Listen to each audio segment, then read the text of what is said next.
there's not a lot of potential innovation in Bitcoin mining. It was a waste of my talent. Right, that gives you upside. It was just a waste of my personal There's probably more innovation talent. in oil drilling and fracking and all these other things, right, than there is in Bitcoin mining. There is, but at the time, like we just saw this as the opportunity. We started to get obsessed with it, right? Okay. It was just like it became this freaking obsession where we were like, "That's the best." What is wrong with this? And like it's such an opportunity. It's such an opportunity, and at this point, it's not a matter of if, it's a matter of who and when. And we want to be the who and when, right? We want the when to be now, and we want to be the who. That's how great businesses are started, when you can't not create them. Yeah, there was no choice, and there hasn't been any choice since. Yeah, I remember it was a guest I had on my show named Gary Vee, and he said, entrepreneurs, it's not like we make a choice. It's like we can't not create this thing. We have to do it.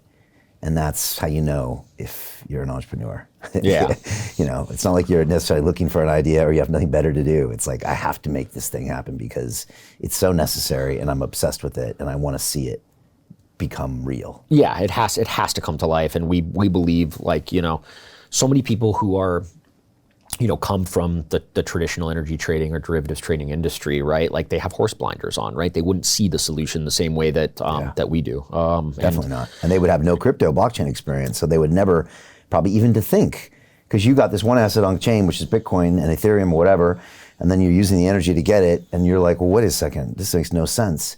Whereas if I'm some, trader in New York, I'm not gonna probably even know much about blockchain, and I probably would have never thought to put these things on blockchain because I'm being compensated some other way. Yeah, and you're Peter Thiel took $500,000 and turned it into $1 billion using the exact same techniques we're using inside the investment club. He met a CEO, his name was Zuckerberg. He pitched him the deal and he said, okay, I'll give you $500,000. Mark went public and sold the shares to people like you. Well, what happened to Peter? Well, he exited and got a 2,300x return. The wealthy invest in early stage companies, folks. The public markets are for suckers. It's a rigged game. By the way, this happens in crypto as well. It's called pre-sale tokens. This is Solana. Does anybody know this chain? They sold pre-sale tokens for 4 cents. And you can see the date on there, April 5th, 2018. Look at Solana today, folks. That thing's up over 1,000x.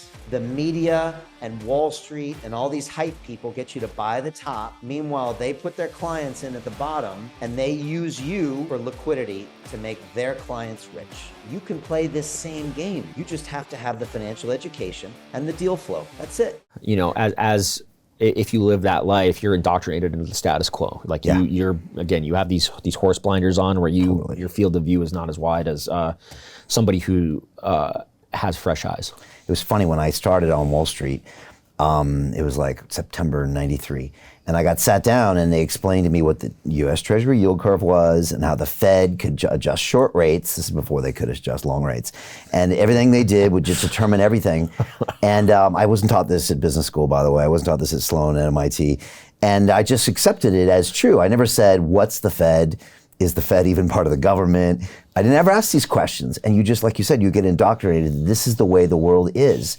And then it wasn't until 20 years later, and maybe when I started learning about Bitcoin, that I started asking questions about why and how and what is money and why is it this and these kinds of things. But when you're in that world, you play by the rules, and then when you're being well compensated for those rules, you have no reason to ever question it. Yeah, precisely. And we've been focused on ensuring that our team is well-rounded, right? Because we need players from both sides, right? Matt Williams, who is the ex-director of market structure at the CME, is now on our team, and he's really been instrumental in helping ensure that we are coloring inside the lines in a way that especially the mid-size and larger institutions will accept. Got it. Make sure you're doing everything correctly so they can play on your exchange. Hey, I know investing in crypto is scary. It takes a real leap of faith because there are so many scams, rug pulls, and bad actors out there. It's a dangerous business, which is why 95% of people lose all their money. Well, that's why I created the London Real Investment Club, so you can access the hottest deals on the planet and use the crypto bull market to create the generational wealth that you deserve. Join my team of over 100 people from around the world that are making millions of dollars behind the scenes investing in blockchain, AI, Web3 games, DeFi, Bitcoin, and more. Don't miss out. Click the link below to book a call with one of my team now. But hurry, this bull market will end soon. I know investing crypto can be scary. That's why you gotta join the investment club. Pull the trigger. Let's do this.